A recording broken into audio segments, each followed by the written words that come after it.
This is the Demystifying Mental Toughness podcast, hosted by David Charlton, and you're listening to this podcast to help you build your own mental toughness, so that you can support other people or your clients better. Either way, you will learn more about developing this plastic personality trait that all but guarantees that you will perform better and lead a more prosperous life.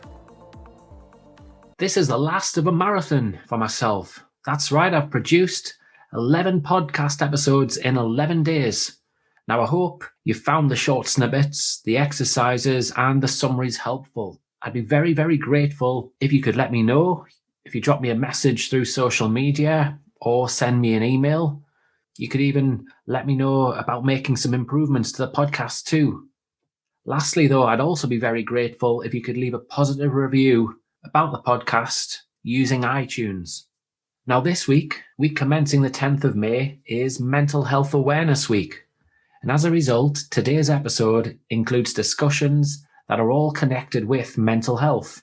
A lot of people don't view mental toughness in the correct light. Those people often have ideas that mental weakness is the opposite of being mentally tough. And I'm anxious to get the point across that this isn't the case, especially to those that then link mental weakness with someone who has a mental health issue. The thing to be aware of is that we're all vulnerable to mental health challenges. The mentally tough can also run into trouble. They're not bulletproof. And certainly since March 2020, due to COVID, a lot of mentally tough people will have run into such challenges. A mentally tough person who's sociable, for example, who uses other people to let off steam as a sounding board, but has actually had to go on and spend large chunks of time working remotely, away from people. This type of person springs to mind, where they've had to deal with things by themselves and they haven't had the opportunity to offload as they normally would do. Throw into the mix of this person's committed, I've noticed how many people have gone from working 40 to 50-hour weeks to 70 to 80-hour weeks without really realizing it, because they're on the laptops so often. And then what happens? They hit problems further down the line. So this episode is related towards mental health. And we're going to go on to discuss how the culture in professional football, certainly back in the 90s, de-individualized players with Kieron Brady. David Jueno tells me about being bullied, living with ADHD, cocaine abuse, and going on to lose everything in his inspiring short bite. And then lastly, Dave Algeo tells you about what organizations can do to promote more mentally healthy cultures and environments. Enjoy. Firstly, could we look at football and explore, when you came onto the scene, you were seen as a Wonderkid, weren't you, with Sunderland, and the unique pressures that came with that? Yes, I think the term Wonderkid was used on a number of occasions, along with other compliments that are generally reserved for fledgling footballers, and I was hugely appreciative of them, and they certainly contributed to my confidence. And it's a period in life that I look back on with a lot of fondness, but equally there's also a part of me that is quite glad that my career came to a conclusion after 5 years. And I say that purely from the perspective of a human being, because within those 5 years that I was a footballer, from 16 to 21/22, when I eventually acknowledged that I wouldn't play again, there's elements of my conduct that I look back on with a degree of shame and regret and feeling cringeworthy about the whole thing. And I certainly believe that being a footballer in the footballing environment was contributory to that. So it'll always be a time that I can look back on as the period when I realised the dreams that I had as a young, aspiring footballer. But equally, there's parts of the professional footballing environment that I found to be somewhat fraudulent and insincere. And to that end, I'm glad that I wasn't indoctrinated with that for 15 years, as it were, rather than the 5 years that I did play. So when you're talking about there, the environment and it being fraudulent, in what respect do you mean? Well, as much as we have it propagated by players, managers, coaches, etc., that it's a team game and the whole ethos of what you do and how you go about it should be for the benefit of the team, I don't buy that for a second. You know, when you're a young aspiring footballer, your dreams don't revolve around you exclusively helping out the team. Your dream is about you as an individual becoming a professional footballer and hopefully then developing and making progress within that particular career. I suppose one way of highlighting it in a way that would perhaps be acceptable to the people listening would be, it's commonplace for a centre forward in the aftermath of a game to be interviewed, particularly if they've scored a goal or two and that has contributed to the team winning. And of course, the centre forward engages in this for humility, that it's not important if he scores the goals. It's all about the team winning. And that is nonsensical. And although I've got no aspirations to work within professional football, if I was a manager or coach and I heard my centre forward or centre forwards conforming to this age-old notion of humility, I would be inclined to sanction them in some way, because as much as they know this already, there wouldn't be any harm in reminding them that scoring goals is important. What a good manager will do is always place value on the players that don't get the glory or the adulation or the adoration from either sections of the media or indeed the broad support. And, you know, if I was working at one of the major factories in Sunderland and I returned home one Friday afternoon and my son or my wife says to me, "How are you getting on at work?" And I says, "Well, the company's profits are up over the last quarter, but my performances have been substandard." I mean, I'm not going to keep my job very long. So there's elements, you know, the fraudulence and the insincere, you know. So there's elements to it that I just found insincere and in many ways going completely against your own personal human instincts that I don't believe are selfish, that I believe are working towards your own individual progression. But yet you had this aura that existed all around you, that you were supposed to wholly buy into the notion of the team and, you know, this supposed humility or modesty. And I mean, the other thing that happened to me at a personal level, I started, like many young footballers do, getting compared with other footballers from the recent past at the time. And the idea is that you say, oh, to be spoken about in the same breath or the same sentence as, in my case, it was George Best, is incredible sort of thing. When I suppose, and it's easy in hindsight to say that I would have much rather have responded by saying, well, he was a fantastic footballer, but I want to chart my own path and, you know, make a name for myself, as it were. But there was always the fear that if you responded like that, particularly as a young player, that you would leave yourself susceptible to being disparaged and demeaned by your colleagues, you know, or your teammates. But professional football, certainly from my experience, had attitudes within it that were very akin to what you might expect in military circles. You know, there was supposed to be this reverence and deference towards senior professionals, towards coaches and managers. And if I had been left to voluntarily think like that, I would have. But I rebelled to a degree against the imposition that was being placed upon me in that regard. So I didn't. Professional football, perhaps more than any other industry, is very good at de-individualising people. They've become reticent over time to express an opinion. That's why footballers are probably the last people that will ever go on strike for any major reason, even if they had something that was within their rights to strike about. Now, I think part of that is to do with the fact that they're extremely well paid, and consciously or subconsciously, they conform to the idea that anything that is imposed upon them, whether they agree with it or not, can simply be seen as an occupational hazard. And you see it often with the various gestures that clubs engage in around political causes or anti-discrimination. It's extremely rare for any footballer to take a different line from that which is so commonplace amongst the others. And that's partly to do with the fact that they are de-individualised. And, I always saw myself, I'm a human being first and foremost, even when I was a footballer. That's how I would define myself still to this day. And and as a result of that, some of your actions can be seen as rebellious. And, I went into training I was 18 years old, and I went into training wearing a T-shirt that showed my sympathy, support, or solidarity for the African National Congress.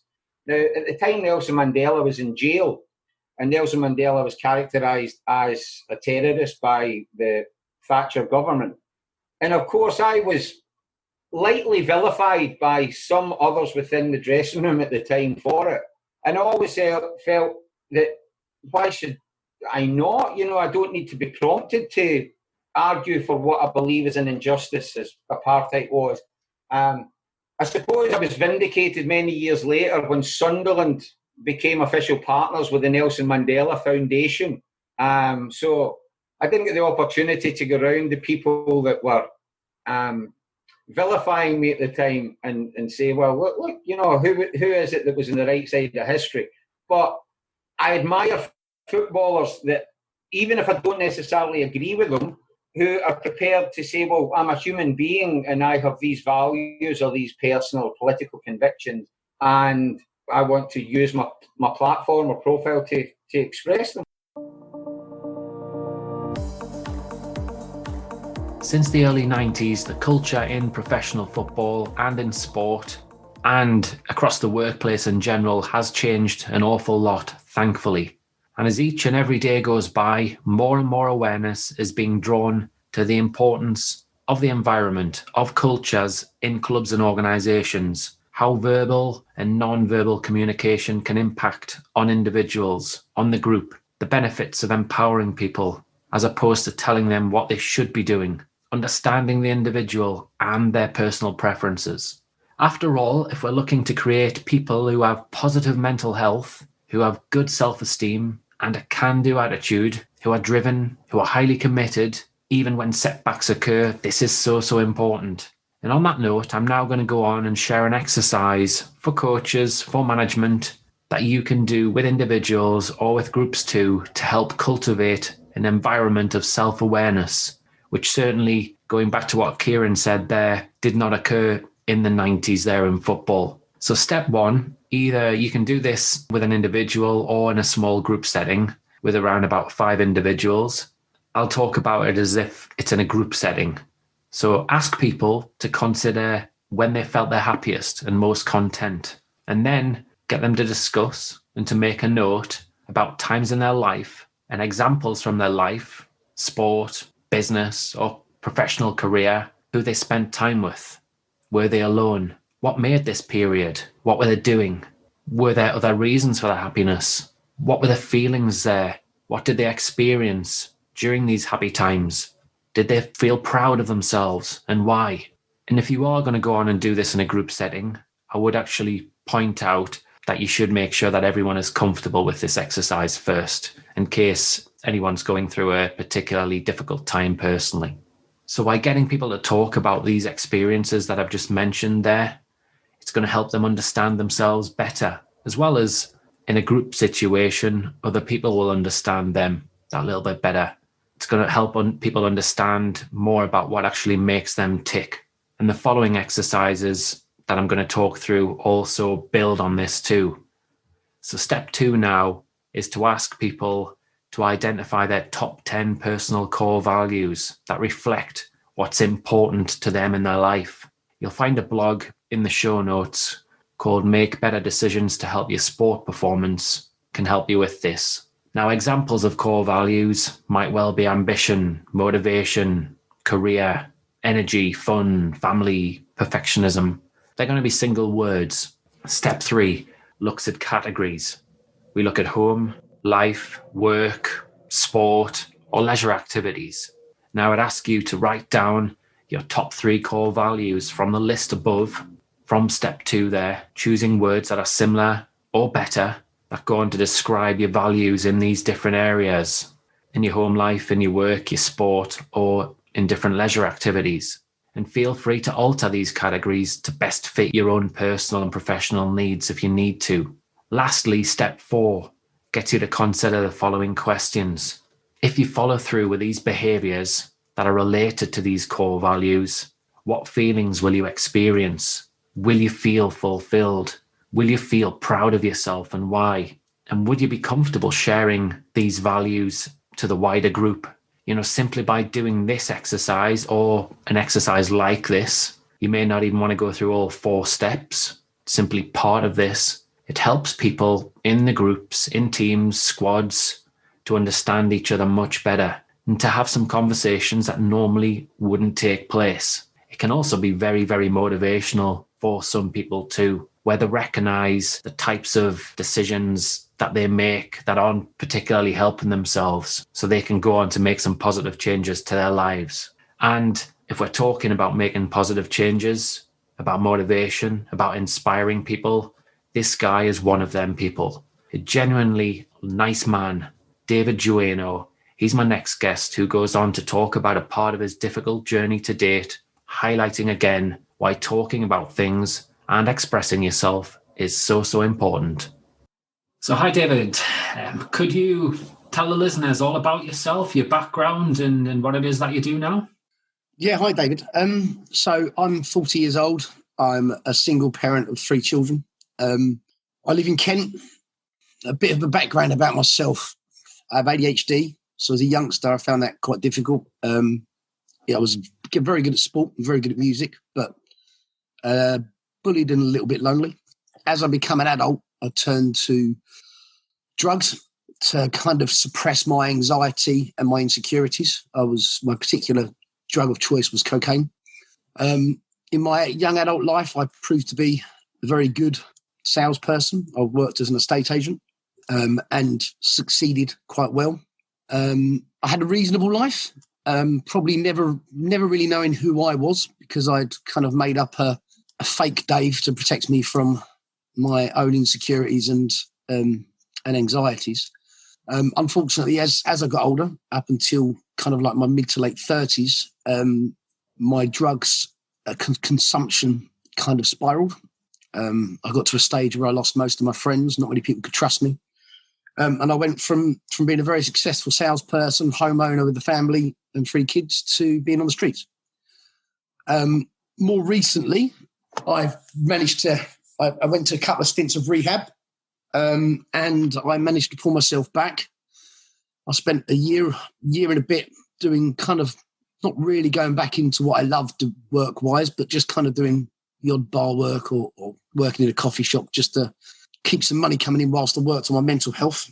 And I learned a lot about meditation, cognitive behaviours, and I started to do some work with myself. And fortunately, touch wood, I'm now happy, healthy, and able to refine the skills that I had for selling ideas to actually launch a project which we've done recently called the Sports Business Club, which is a business network that funds sports clubs and charities and community projects all over the UK, including addiction and mental health, which is close to my heart. And I've met some fantastic people along the way. And that's probably bringing you up to date. It's an inspiring story there, what you talk about, and I'm sure the listeners are going to get a lot of benefit from the next half an hour or so that we're talking. Do you want to start with earlier on? You mentioned about bullying and the effects that had on you. Yeah, it's a strange one, because you would think the captain of the school football team, and I play lead guitar in a band, you kind of assume that type of person would have good friends, but because of the ADHD, junior school particularly, I used to say the wrong thing at the wrong time all the time.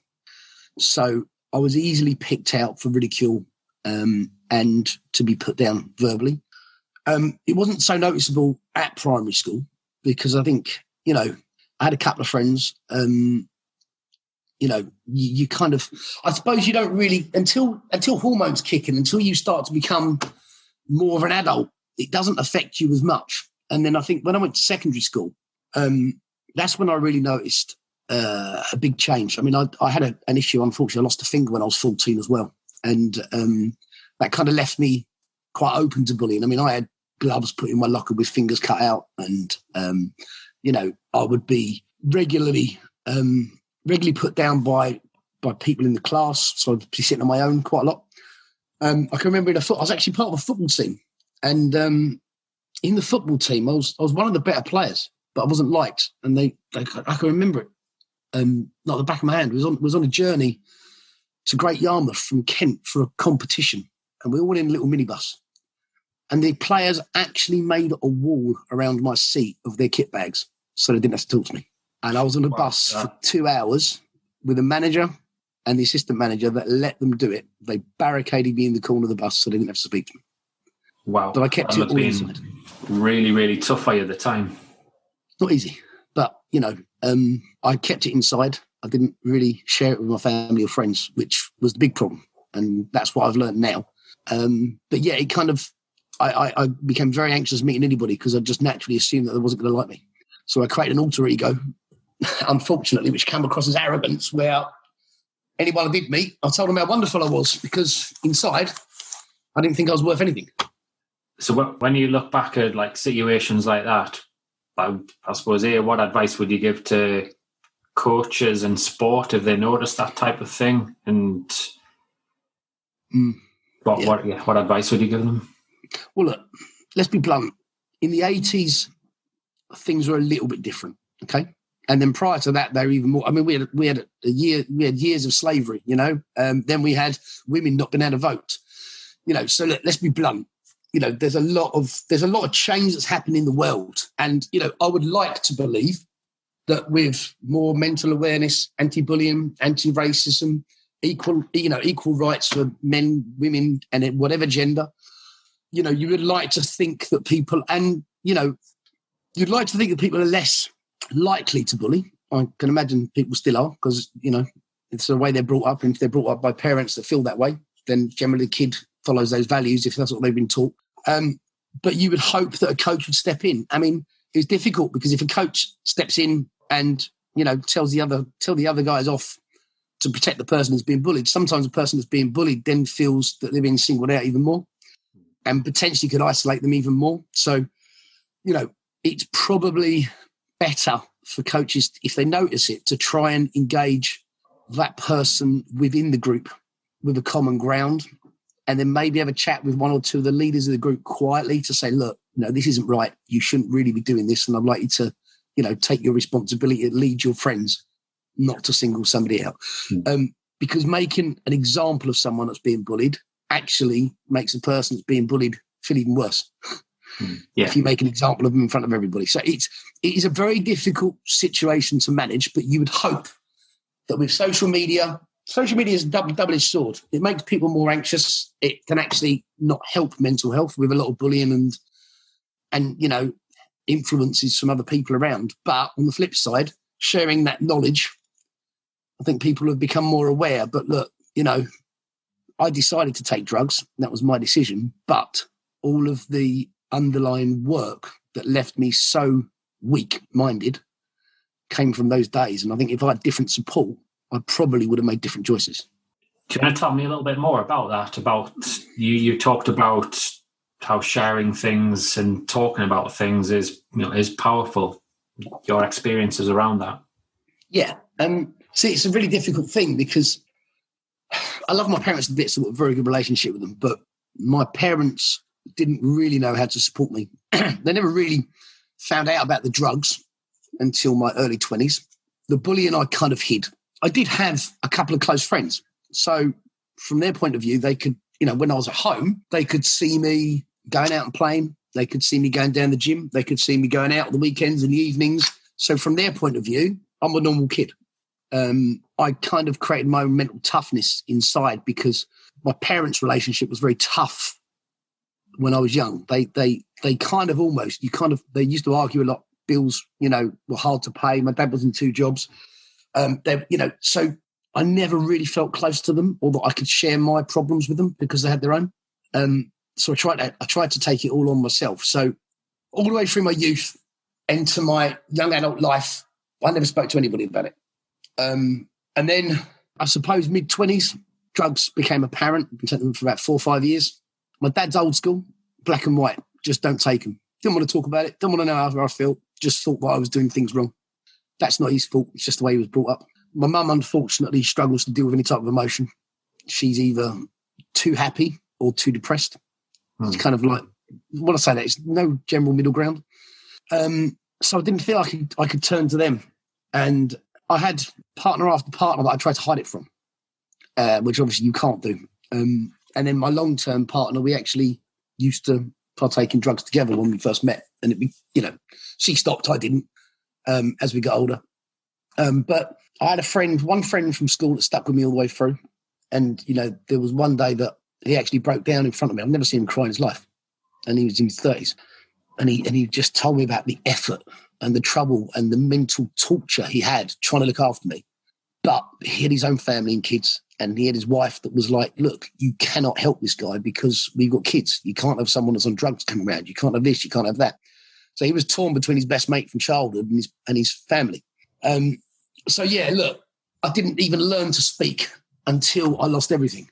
And I truly believe that, at one point I was doing about £6,000 a month of cocaine before the end. And if I hadn't lost everything, I think I would have taken enough to die before I actually spoke to anybody. I'm pleased to announce a new sponsor for the show, Chimera Sport, who produce a range of sportswear and equipment to enhance performance and recovery, reducing injury occurrences. You'll find on the product section of our website, www.excellence.co.uk/products, access to our own Chimera Sport shop. I've personally tested some of the garments and you'll find that the infrared sportswear has been clinically tested too. So it's great for fitness enthusiasts and athletes who want to push harder, go further and recover quicker. As David talked about bullying, I'd like to highlight how detrimental this can be for individuals. In some places of work, clubs or organisations, verbal, non-verbal, psychological and even physical abuse, humiliation are actively encouraged. Thankfully, as times are changing, this is now to a lesser extent, but the reality is it still does exist. Now, when rules and policies in these organisations, clubs and teams tolerate this type of behaviour, let's face it, everybody is a loser. The individual's self-worth is hit, their mental health takes a dip, but also it's likely that their productivity and performance levels are way below standard. Organisations get a bad name, they get known as places that people would rather not be associated with or spend time in. And these organisations tend to have problems with morale. Often blame cultures exist, where egos get in the way. Hierarchical structures are highly evident and actively played on. Supervision can be overbearing. Constant criticism can take place, and it can wear people down. So how do we overcome this? Well, there's certainly no quick fix. Educating people, senior management, decision makers is essential on things like the importance of working towards a psychologically safe environment. And also, I like to encourage organisations to have positive team building activities on a regular basis, which promote fun, laughter, and again, importantly, self-awareness, which is all linked with a psychologically safe environment. And these activities, they don't have to be about blocking out half a day or a full day out of your diary. They could even be incorporated on a regular basis, daily, weekly, into routines, even through simply having more genuine and open conversations with people, showing them that you care about them. In the show notes, you're going to find some useful resources around this. And now Dave Algeo is going to go on and share some of his wisdom too, highlighting some other possible solutions. I do think that there is still probably a culture that, we talk about this idea of toughness, that you have to tough it out, that you have to just get through, that you have to park that human and emotional side of things. I'm not saying that's the mental toughness model, because it's clearly not.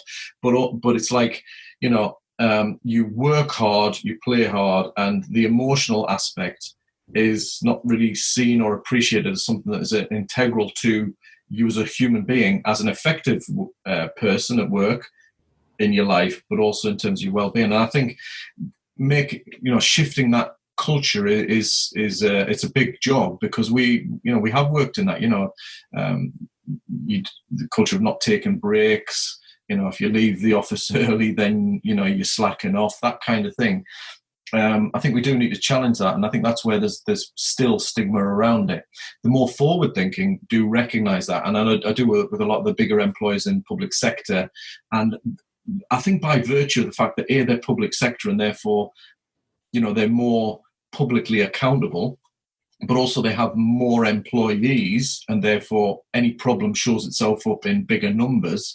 They seem to be more bought into the idea that actually this is something we need to work on. We do need to provide a good working environment. We need to support our staff and take an interest in what our staff are saying about how they're feeling and what the problems are. And that's the essence, that's the starting point of organisations starting to shift in the right direction and shift their culture, I think.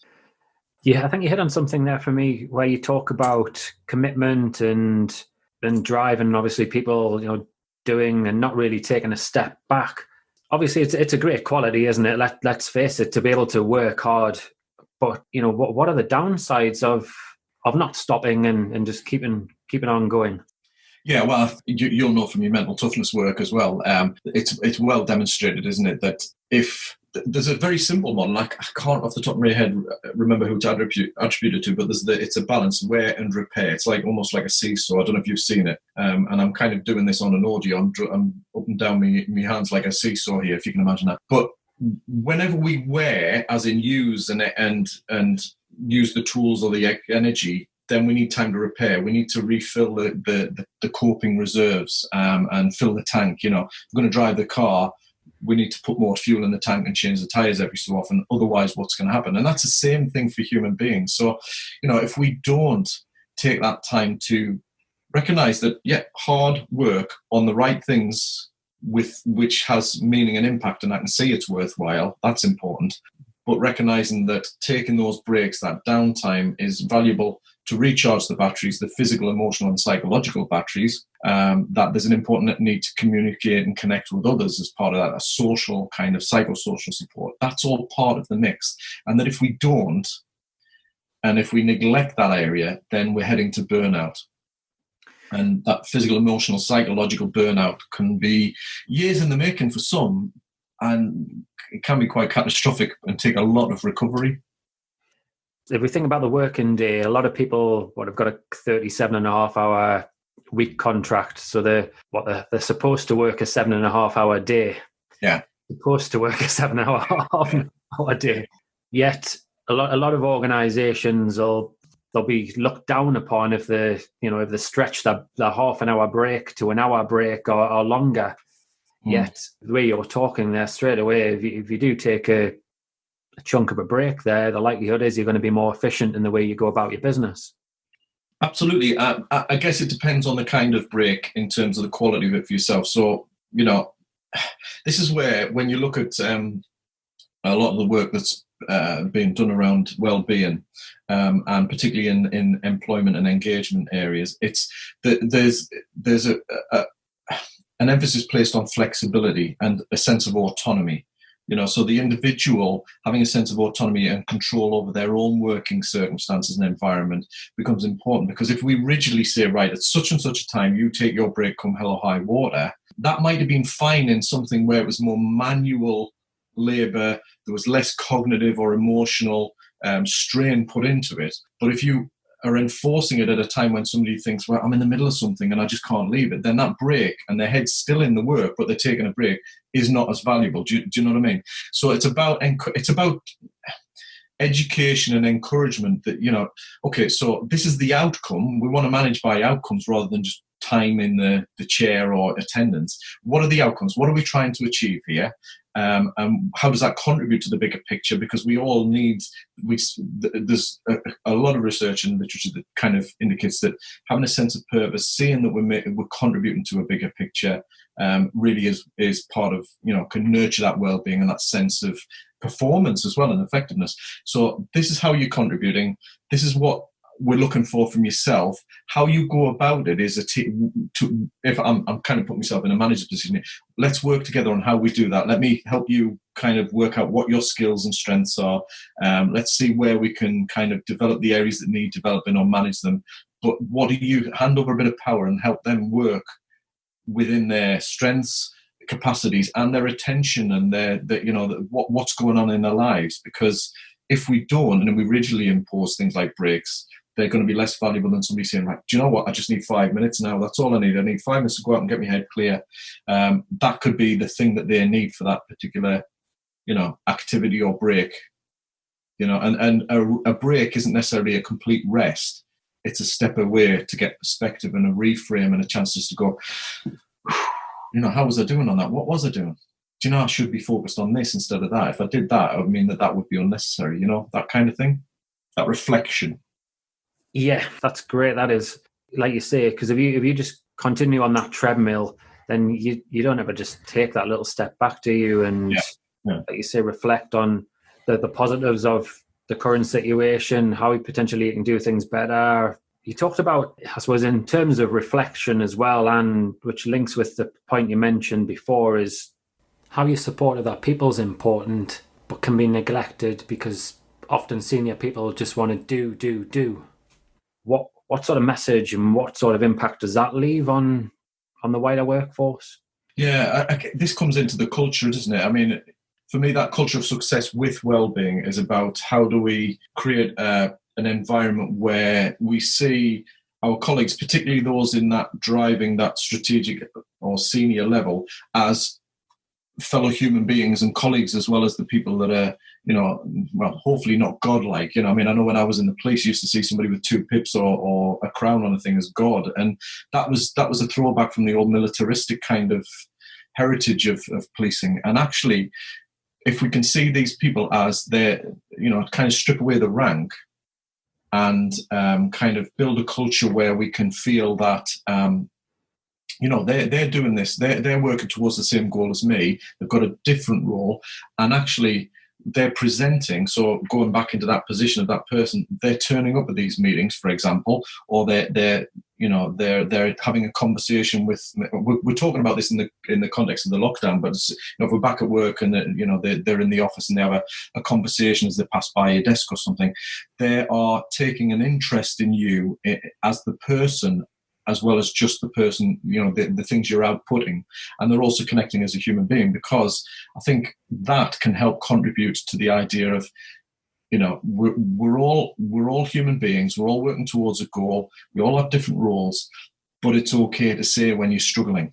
Do you know what I mean? And that human connection is really important. And being open to have somebody say, I am struggling, can be quite scary, I guess, for some senior managers, but or any manager, it can be uncomfortable, but actually, counterintuitively, it can be one of the best things we can do.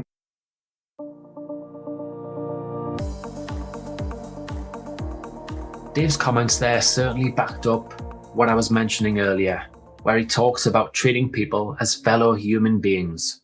So a question for you, is your culture characterized by this mentality, treating people as human beings? Or is it characterized by playing hard and working hard, or a do mentality?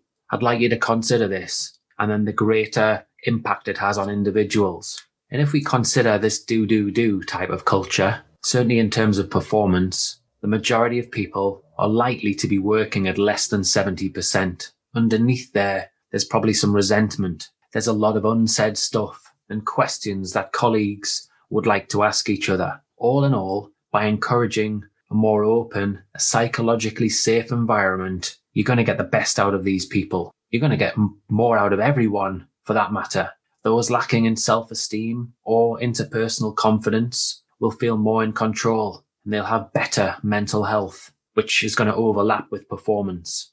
As I mentioned a little bit earlier there, if you've enjoyed this episode, and the previous 10 in 10 days, or even the previous 59 up to that, I'd be very grateful if you could go on to iTunes to subscribe to the Mental Toughness podcast, even the Demystifying Mental Toughness podcast, and give a positive review and some feedback. That would be wonderful. And moving forward, for the foreseeable future, you can expect the podcast will revert back to normal, with an interview being released from a top guest on a Friday. And then on a Tuesday, I'm going to occasionally drop a short episode in, answering a question that I've had from a listener or from a client that I work with. I'm really looking forward to continuing the podcast and growing it and positively impacting on more and more lives. Enjoy your week ahead. If you enjoyed this episode of the Demystifying Mental Toughness podcast with David Charlton, do check out my website, sport-excellence.co.uk, and my online sports psychology resources. The Sport Excellence website has essential resources for anyone looking to build their own mental toughness or the mental toughness of their athletes or teams, or if you want to achieve peak performance more often or optimal functioning. The Sport Excellence website has everything you need to keep moving forward and thrive. So go on, head over to sport-excellence.co.uk to find out more.